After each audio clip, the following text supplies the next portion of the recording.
Hiya guys, Spectre here. Welcome back to some Dead by Daylight. It's going to be more of an informative video for newer players, so veteran players probably won't need this information and I'll know it, or some even know it better than me. Because I've just returned to DBD after more like a year and a half out. This is where the subscribe buttons are though, on my main channel paid and video page. If you're new around here, please drop me a sub, help grow the channel. I'm trying to get on the partner program. I need to get to 1,000 subs. I'm working my way there and I'm almost at 5,000 hours and I only need to do 4. So we're doing really well on that. Right, into this. This is a like cut down screenshot of one of my more recent games. So these here are a list of killer buffs that I know of since the game released. I played the game day one. So I've gone through all the painstaking buffs and nerfs on both sides. But there's been far more buffs to the killer and pretty much none to the survivor. Survivors pretty much have played the same way they have done since day one. The only thing is they've just got less things to use. In terms of like, there were ridiculous like double pallet loops on maps. I agree in some cases some pallets need removing. But then you've got some maps that have got so few pallets, you're basically making it a free killer win game. So some of the maps are basically killer sided, some are survivor sided. And there needs to be a little bit more of a middle ground on every single map there, I think. Because when you've got like some new person running through pre-throw every pallet, now against some killers you've got pre-throw pallets, but not against every goddamn killer. And then you're left with no pallets later on. And when all you've got is like a window maybe on a T-wall, and if the killer's got something like bamboozle, you're kind of boned. There's nothing you can do. So the maps are questionable. But you've got the entity blocker, which is not even a perk. You vault through a window 3 times. Entity blocks the window. Never had that on release. Wish we did, especially when there were 2 windows on the killer shack. If anyone remembers that far back. The killer shack used to be broken as hell because it had 2 windows and then 2 pallets, 1 on each door.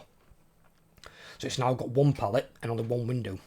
And it's still pretty bloody strong, but not as strong as it was. Bloodlust obviously didn't exist to begin with. Personally, I think that should be removed from the game.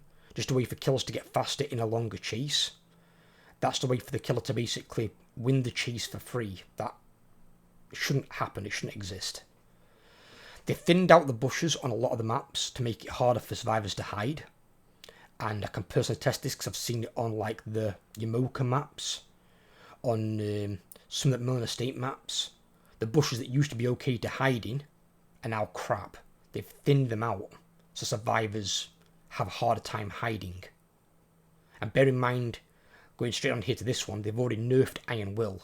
So if you're injured, even with the Iron Will perk on at max level, killers will still hear you.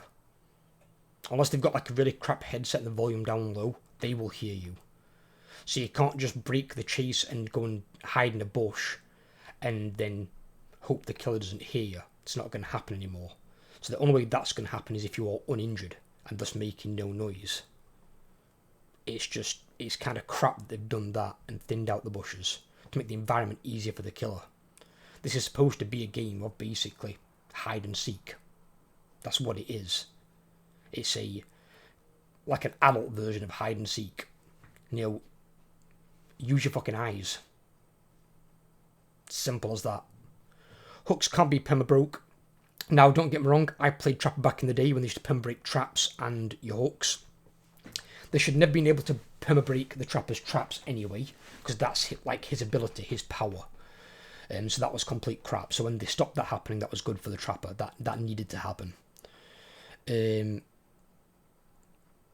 But in terms of permabreaking hooks, apart from the basement ones, I wouldn't see why that would be a bad thing, because it just takes a lot of time to do it. And it was annoying, but if the survivors are breaking hooks, they're not doing gens. So killers can play around that. It's just a tactic they've removed from the game, which is weird. Kick gens auto regress unless stopped. So when a killer's kicked a gen, it'll just keep regressing unless you stop it. So basically the killer just gets damage on the generators for free unless some survivor goes to the generator and cuts it off. The endgame event let's not pretend that's a completely killer-sided thing. So when the exit gate's opened or the killer closes the hatch, the end game begins. And if you're not out of there in whatever it is, 2 or 3 minutes, you're all dead. That's a killer-sided thing to basically get people out of the match.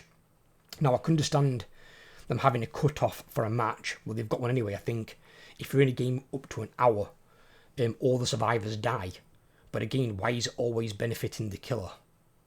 Why is it not benefiting the survivor? There's 4 survivors to 1 killer. Because the killers are so bloody powerful. For that reason. If you go into a game at the start and it's 3v1, and I've had 3v1 games, many of them, they are some of the hardest games you'll ever play. And if one of you even gets the hatch, you are fucking lucky. You've got to have a good team of survivors. Killer can obviously close the hatch, which can start the end game. Or, as in this game that happened to me, can close the hatch and then you can't escape. And the hatch can spawn in some of the stupidest, most killer-sided locations I've ever seen. But that's more RNG and probably not as controllable. But these are all buffs the killers have received since the game came out. And none of these are even perks. These are just environmental or killer-based changes with like Bloodlust, for example. I mean, Entity Blocker is technically like a debuff put onto the survivors. You vault a window 3 times, it's blocked. It's like, what? So unless you've got another window nearby you can use, you're kind of shafted. Now I know that was to cut off like what they called infinite loops, which there were infinite loops. But don't forget that infinite loops were only in the game because of the devs, because they fucked up when making the map. There was plenty of ways to cut off an infinite loop if the devs had thought about the map design better, rather than introducing the entity blocker. But I'm not opposed to entity blocker permanently. I don't mind it. I don't think people should be vaulting windows over and over and over and over. I think it's a bit stupid. But these are all the buffs the killers have received. And bear in mind, the killers were powerful back then. I got rank 5 on Trapper without even trying.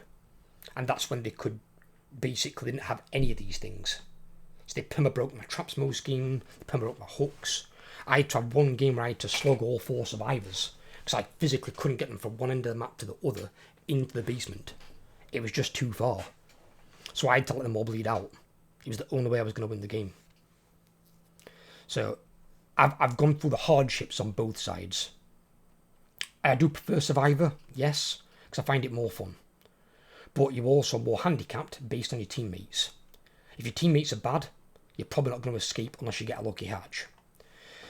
So in terms of this game anyway, and showing you some of the, well, one of the buffs the survivors have now got is you can see what your other teammates actually are doing. You didn't used to have this. So, example, here I'm injecting a vaccine, so you can see I'm doing something. This guy's healing himself. This person's on a generator. This person, because these 2 little arm things here, not to be mistaken for the Obsession Big Spider Legs, this person's being chased by the killer. So, for you newer survivors, when you're running around like headless chickens, like, oh, what's going off, because you can hear the terror range, the person who's got these little leg things on them, they're the ones being chased. Now, if the killer sees 2 survivors, you may see this on 2 survivors. But bear in mind, the killer can only chase 1 person. It can't chase both of you. So all you need to do is split up. One of you go one direction, one of you go a different direction. He's got to pick which one to chase. It can't chase you both. So, if you see this happening, and someone's being chased, there should always be at least 1 person on a generator. With the exception of if there's 3 or 2 people in some cases. So if there's 3 people and one's being chased and one's on a hook, then the one that's not being chased should be going for the save on the guy that's on the hook. If there's 2 of you, obviously it's bad anyway. If your partner gets hooked, yeah, you should go and save them. Unless you know the killer's been camping or tunneling the entire game. You know, probably don't feed into the killer's fucking ambitions. But apart from that, in cases where somebody's not hooked, if there's 3 or 4 people, at least 1 person should always be on a generator. That's just survivor efficiency. If you want to have more escapes in a game, more chances of getting out, keep somebody on a goddamn generator. at all times. In terms of if survivors are struggling with certain builds, because like Iron Will is no longer viable, believe me, I've tried it, that 25% decrease makes a perk basically worthless. Even if the perk had a 10% decrease, I don't think it'd work. It needs to be 100% or it's just worthless. It's just a perk not worth taking. So juking's kind of out. So basically now you're looking to mind game and run on loops. So they're forcing everyone to play a certain way. Personally, I think that's kind of boring, but that's the devs for you. That's their idea on what they want to do with the game. To help survivors out with information, like you can see here, I can see 2 teammates. The reason for that is I've got empathy. So with empathy on, I can see this guy healing himself over here. It's got a massive range. It used to be map wide. It's not as big as that, but it's still a massive range. It's like 128 meters or something. So you can see people pretty far. So if you want more information gaining and security on where the killer is, empathy, which is this perk here, is a good perk in terms of seeing where your teammates are and what they're doing. If they stop and start healing, chances are the killer stopped chasing them and he's going somewhere else. These should also disappear anyway, so it should give you a clear indication. But from what I've seen in a lot of games so far, Survivors, Killer and Console both appear to be worse than when I left. And you've got more information now to use that you never had before. So you don't need to play like Survive with Friends. You've got information with these. Survive with Friends will be an advantage as always on comms, but this does give you an insight into what your team is doing. Other perks that you can use are Bond. Bond works within 32 meters, much shorter range, but you can see all your teammates, whether injured or not. If you're struggling to like get to locations where you can try and run the kill around, another good perk is Windows of Opportunity. Windows of Opportunity highlights all the vaults and all the pallets within a 32 meter range. So if you're being chased by the killer, you know where there's a vault, and you also know where there's a pallet. If the pallet's not there, it won't show up. So if a pallet's already been used and then broken by the killer, it won't be there. If the pallet's been thrown down, it will still show it. So you can still use that as a vault. It might give you a better idea of how to understand and learn a map. And where to run to. Because don't forget the maps are like procedurally generated. So where there might be a window or a pallet on a map in one playthrough, it might not be there in the next. There's exceptions to it where there's always going to be like a vault. Like on main buildings you'll usually have one window, on the killer shack you'll always have a pallet and a window. You know, there's some things that don't change. But some of the other minor tiles, they will change. But in case of like a main building, it might have multiple windows on a main building. It might have a window open on the left side on one game. On the other game, it might be open on the right side. So it could be the opposite side of where you used to, and you'd be like, shit. So you run around the side of the building thinking you go into a window, find out the window's blocked off, and it's on one of the other side that's open. So Windows of Opportunity might help you out to basically, for the more random nature of the game, so you know where to run to, and if you can make it there, you can probably work alongside it. Other ways is some survivors feel more comfortable when fully healed. If you're going to take something like self-care, because obviously medkit's limited based on how many you're going to be getting. If you're going to take anything like self-care, you need to take other perks with it to increase the healing speed. So, like resilience, there's another Claudette perk that increases your healing. I think it's Botany of Knowledge. There's perks like that to increase your healing speed. Because the faster you heal, the quicker you can get back onto a generator and doing things. If you're like me and you're not overly bothered about healing, then you can take a perk like Resilience, but then you can take other perks like... on here I've got Left Behind, because I happen to get, in most cases, be the last survivor alive. And I'm sick of being the last survivor alive and there being 2 or 3 generators left to complete. And I can't find the hatch. And then the killer finds it, and I've got no way of getting to the exit door. Like in this match, this is Midwich Elementary School. there's like a little indoor park in the middle. But if the killer stands in the middle, he can see both exit doors at the same time. It can just turn around and see both doors. If you start opening a door, bear in mind it takes like 20-25 seconds to open a door. There's no killer in the game that slow that can't reach you in time. If you had maybe Sole Survivor, and the killer didn't have a like a movement speed ability, like the hillbilly or the nurse or something, you can maybe get it open before they get to you, with like maxed out Sole Survivor. If you don't have Sole Survivor, or if they do have a movement speed ability, either way you're not getting the door open. Basically the killer's won the game at that point, you are dead. Unless of course the only other play you can make is if you've got a key. If you brought in a key, you can reopen the hatch and jump out. Now my particular case on this particular game that really got me is the hatch spawned in the centre of that park, right where the killer was stood watching the exit gates. Literally couldn't have spawned in a worse location if it tried. And I've played on this map a lot of times. I don't think I've ever seen it spawn there. It usually spawns in one of the classrooms, because it's always on the downstairs, it's always on the lower floor. There's 2 floors, it's always on the bottom floor. I've never seen it spawn in the middle.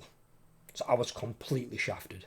That and the killer had no one escapes death, which, that's its own thing with killers. When they can one-shot down and move faster, yeah. You're probably on to escaping at that point.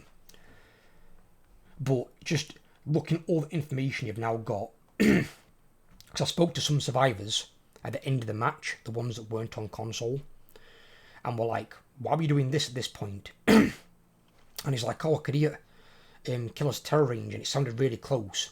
And what happened were, where this survivor is now, on a generator, the killer was on the little garden area on the inside, but he was chasing another survivor around some of the bushes on the inside thing.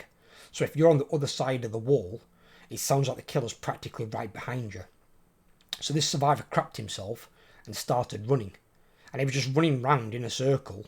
He was trying to obviously look behind him to see where the killer was, and he just freaked right out. And if he'd have stayed, we could have completed the generator before he'd downed that survivor and hooked her.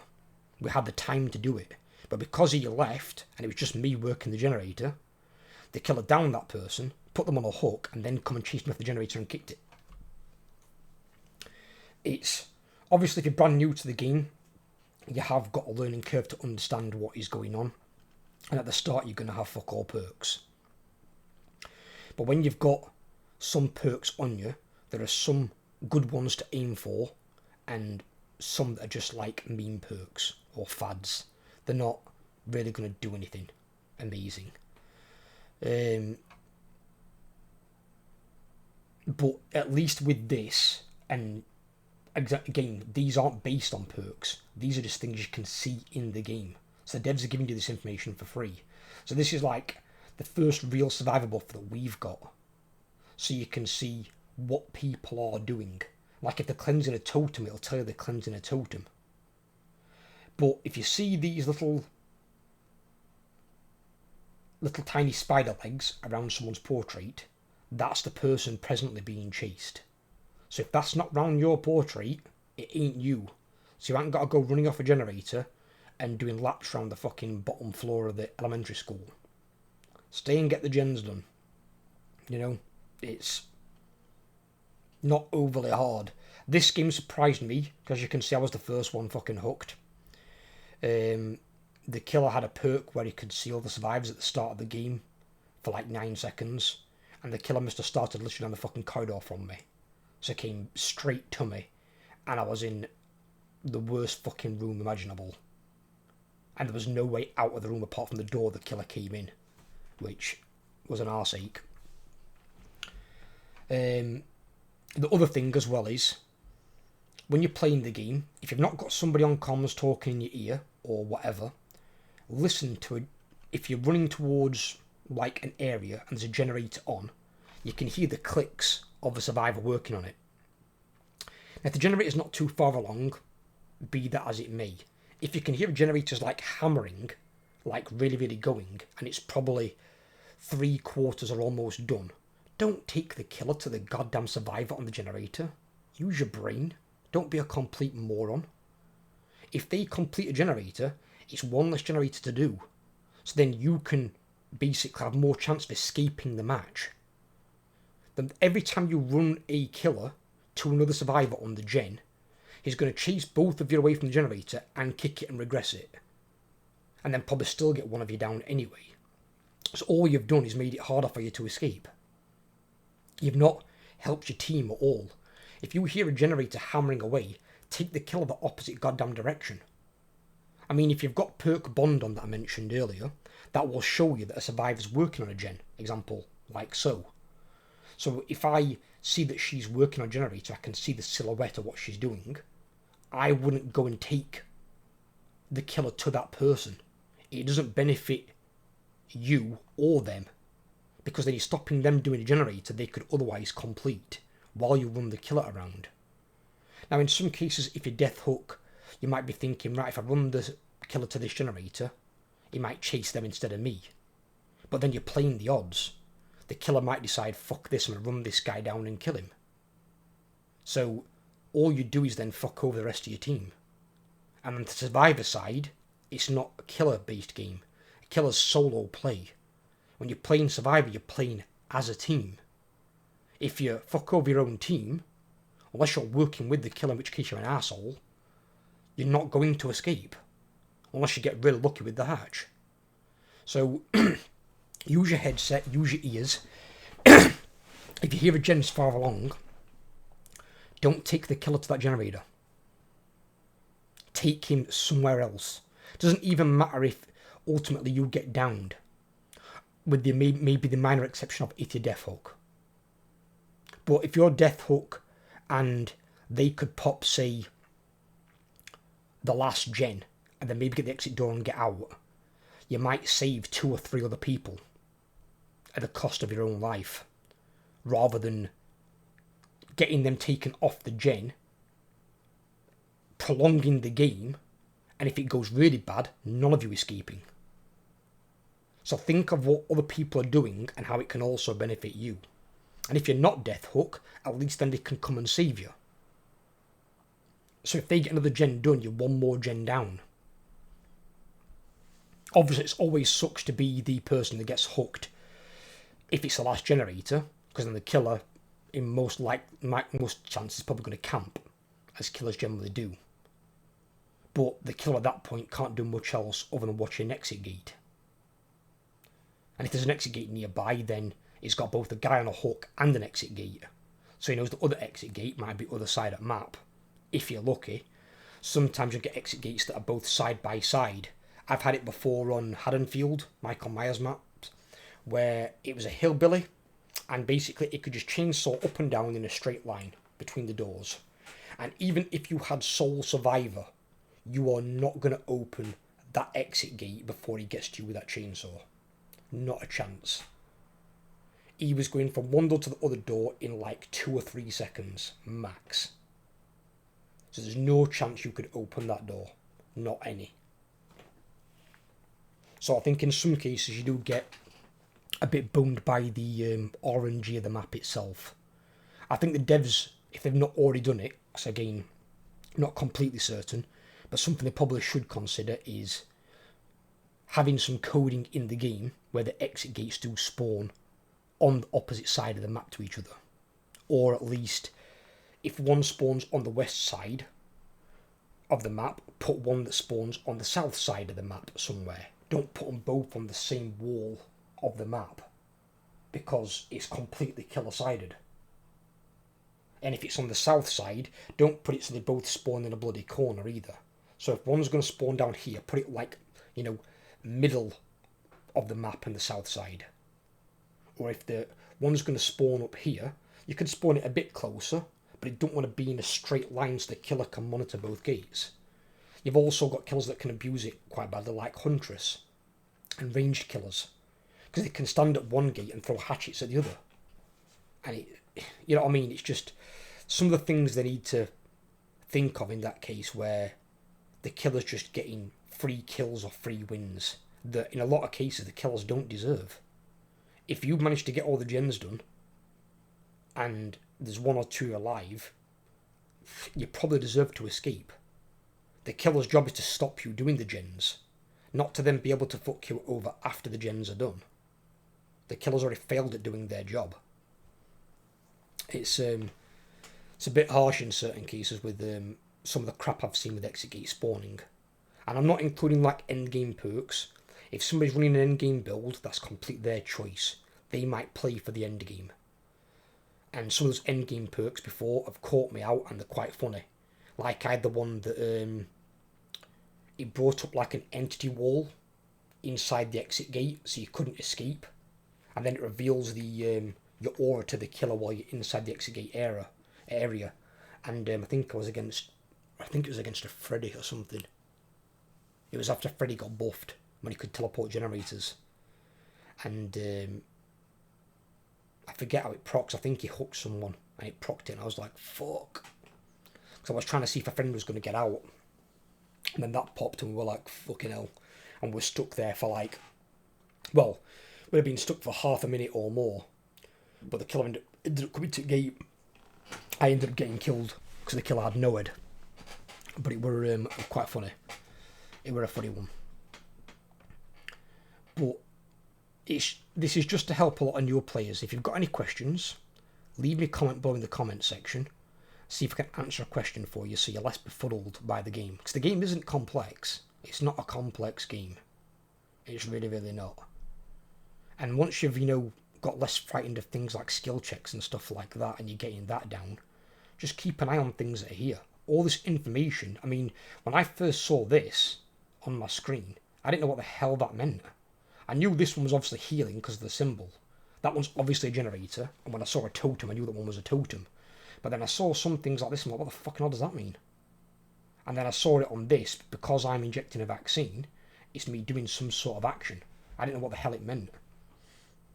And then when I saw these things, because I knew this one was the obsession, because that used to be in one of the older builds where you could see the obsession had got the legs around their portrait. But then when I saw these ones wiggling, I'm like, what the fuck does this mean? And then I found out it's the person that's being chased. So you've got a lot of information here that's not related to any perks that can help you out. What you don't want is when you've got 4 survivors and no one's doing generator. That's bad. That is really bad. I mean, don't get me wrong, within the first 10-15 seconds of a match, fair enough. Especially on indoor maps, because indoor maps, generators are a lot harder to find. You can't look up and see the lights that you can on outdoor maps. And that generators are much easier to find. But they're also easier for killers to get to, and especially killers with like movement-based abilities like the Hillbilly. The Hillbilly really struggles on indoor maps because he can't really weave round all the tight corners to get to the generators. So he can't go across the map in like 5 seconds and be at another generator. He can check all the generators so fast on outdoor maps, especially the cornfield maps, which is like his home map. But on the indoor maps like this, the Hillbilly struggles like hell, especially when you've got a downstairs and an upstairs. Because obviously you can't chainsaw upstairs. So he's going to be running up here and then he's got to check up here. And then he's got to find a drop down or something or come back down the stairs to go and check downstairs. So these massively inhibit the ability of the Hillbilly. The only place he's going to be massively strong is in the main corridors because he can go in a straight bloody line. So you need to be careful on the main corridors. And if he's got some turning add-ons, he might be able to make a turn and just go round a level entirely. So you've got to watch out for things like that. But this is really good for line of sight denial against killers like the Huntress, like Wesker. His ability's in a straight line, same as Demogorgon. Demogorgon's got its leap. There's that many tight corners on this, you can really effectively nullify their powers if you're just watching what's happening behind you. But then other killers like stealth killers, Michael Myers, Ghostface, Wraith, they all are really powerful on these maps because there's less chance of you seeing them coming. They can just pop out round the doorway with no terror range, scare the fuck out of you, and if they're really lucky, even pull you off the generator. Where on outdoor maps, that's less likely to happen because you can see them coming, because there's more open space. So you've got a variety of killers that are strong on different maps. Because a lot of killers do complain about indoor maps. Not if you're playing a stealth killer. Stealth killers love indoor maps. Indoor maps are where your 4 kills are at. They're the juicy games.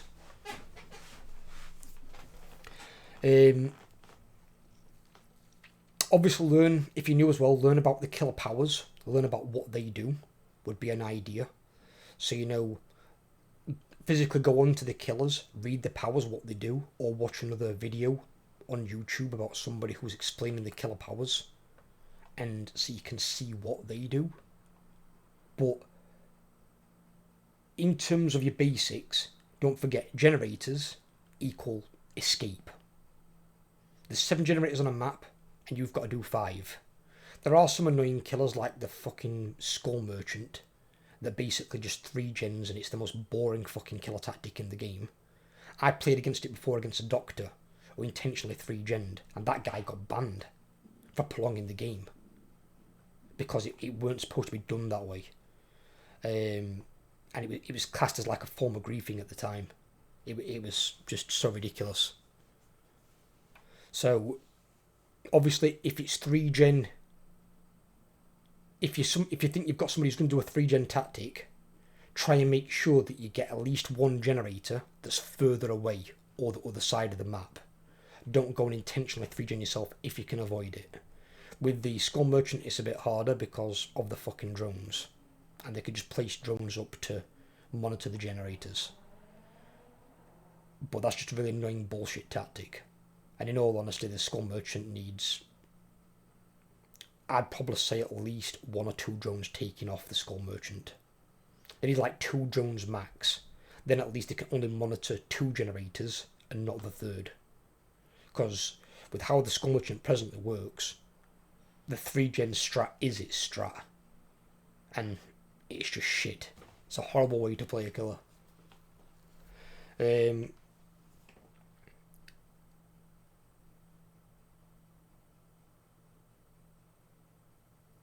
Oh, and in closing as well, yes.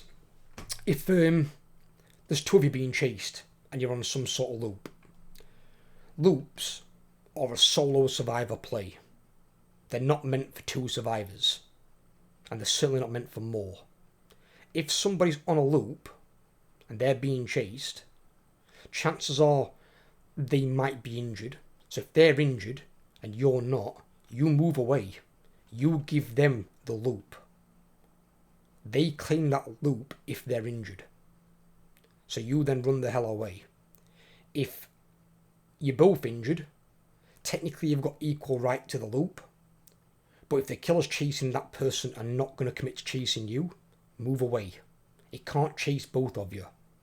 So he's either got to stay on the loop with that person or chase you. If there's somewhere else nearby you can go to, another loop, then you run there, or another window. Don't both of you stay on one loop and either one of you fuck over the other one. You're just playing against yourselves. It's just a stupid moronic thing. You don't need 2 survivors on a loop. And if you're sandbagging on purpose, not being funny, but you're a knobhead, all you're doing is working with the killer. It's survivors against the killer, not 3 survivors and 1 dickhead working with the killer. So if somebody else is on the loop and they're being chased, move the fuck away. Just move away. If the killer then breaks off chasing them and comes to you, as I said, try and make it to a window, to a pallet, to a loop where you can then do it instead. That person then is free. So then they can move away from where they were and they can go and heal up, do a generator, whatever. But you don't need 2 survivors on a goddamn loop. And especially not if you're against a killer that can potentially down both of you. Like if you get like a Leatherface. If he gets his chainsaw off and you're both together like a bunch of idiots, you both go down. Then your other 2 teammates are thinking, oh my fucking god, what's happening here? Because then they both got to probably leave a generator and come and save your dumbasses for something that could be avoided. So don't do that.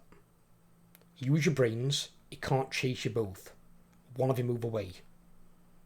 There's always some way else you can potentially run to that's not that far. And especially not if you're using some sort of exhaustion perk that gives you a nice burst of speed. You know, just move away from the area. If he chases one, other one's free. It means you're not at that loop, move to another one. Just the amount of survivors I've seen do it, and it's like, oh my god. Also as well, unless you are Death Hook, which you can kind of play it out, if you know where the basement is, don't play around the goddamn basement. Just don't. Use your brain. The basement is the hardest place to rescue survivors from, especially against certain killers like Trapper, like the Hag. Killers that can place things at entrances that other survivors can potentially walk into, and then he's turned one hook into 2 or 3. You know, if you know where the basement is, run the fuck away from it. The basement is the last resort, not the first use. Move away. You know, go somewhere else that's safer. If you get downed, at least then you get put on a normal hook. It's easier for them to save you. You're more retrievable. Now, obviously, if you don't know where the hook is at the start, the basement is at the start of the game, well, it's only going to be in one of 2 locations. Either in the killer shack or in the main building. You can always try and find out which one it's in. Some of you might even spawn where the basement is. So if you know it's there, don't go there if you think you're going to get downed. Move somewhere else so the save can be easier to achieve. As again I said though, unless you're Death Hook. If you're Death Hook, it doesn't matter, because you can't be saved anyway. So Death Hook, run around wherever the hell you want.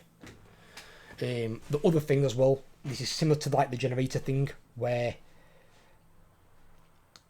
if you hear a survivor on the generator, don't take him to it. If you're being chased by the killer, don't run the killer around the survivor on the hook. Use the grey matter between your ears. Run the fucking killer away so someone else can get the save. Because they can't get the save if the killer's running around the goddamn hook. And then the killer can always use the excuse of, oh, he was running around the area. You're giving the killer an excuse. Move away, somewhere else, let somebody else get the save. Simple as that. If the killer is camping, there's nothing you can do about it. If the killer's camping, then he's a piece of shit with no skill. But if you're taking him away and the killer's committing to the chase, somebody else can get the save. There's nothing worse than seeing some idiot run around you on the fucking hook near a pallet when it's like, can you not take him anywhere else? Just run somewhere else. It's so simple. You know, some of these simple things seem to skip survivors' minds, and it shouldn't be that hard. So take these into account. Not only will it make you a better survivor, it will make you more valuable to your team. And if you're keeping on the efficiency side, making sure generators are always being worked on by at least one person or more, chances are you'll get more escapes. And you won't have entire teams dying all the time to the overpowered killers that are now in the game. And have access to all these free buffs. They've had all these buffs. There might be some in there that I don't know about. If you guys know about any others I've missed, feel free to let me know in the comments down below. We've had one buff, which is this. One buff since the start of the game. Survivors have had one buff, which is this information it's giving us here. And it's a good bit of information as well. So this can help you out massively, especially if you're brand new to the game and you've got no perks and no idea what you're doing. This will help you huge. So take it in. As I've said, have a think about it. Play your games. Have some fun if you can. But look at what's happening and what you could be doing. Or, in some cases, shouldn't be doing and could be doing something else. But I hope you've enjoyed. If you have, leave a like. If you're new around here, again, please drop a sub. I'm trying to get on the YouTube partner program. I'm already over the watch time hours, and I will talk to you all next video. Take care, everyone, and have a great day.